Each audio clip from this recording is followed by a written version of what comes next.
السلام عليكم ورحمة الله وبركاته. هنعمل النهاردة كباب بالرز. ماشي، عبارة عن رز وذرة اللي هو الفريك. ماشي، ودي خضرة محشي وفلفل شطة، فلفل شطة وفلفل أحمر، فلفل أحمر اهوت وفلفل أخضر. ماشي، وبطاطساية واحدة وبصلتين.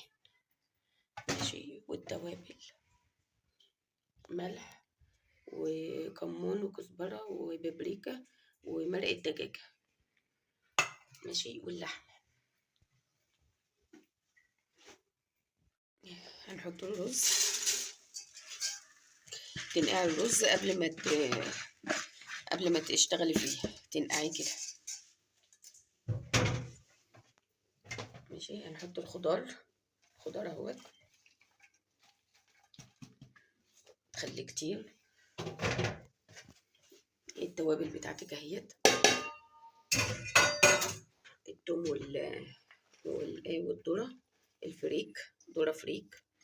انا بجيبه كيزان طري واشويه واقوم عاملاه، لذلك هو طري، واقوم مكيساه. والثوم،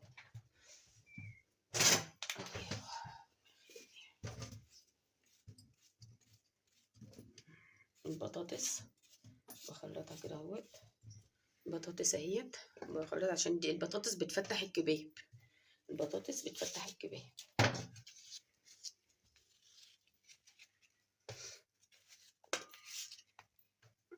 وده البصل.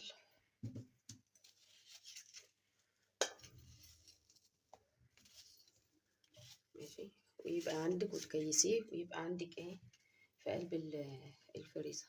ودي اللحمه بتاعتك اهي. خلاص، تقوم حاطه اللحمه كلها.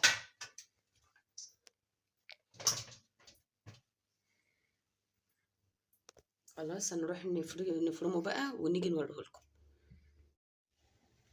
دي الكباب اللي احنا عاملينه اهوت.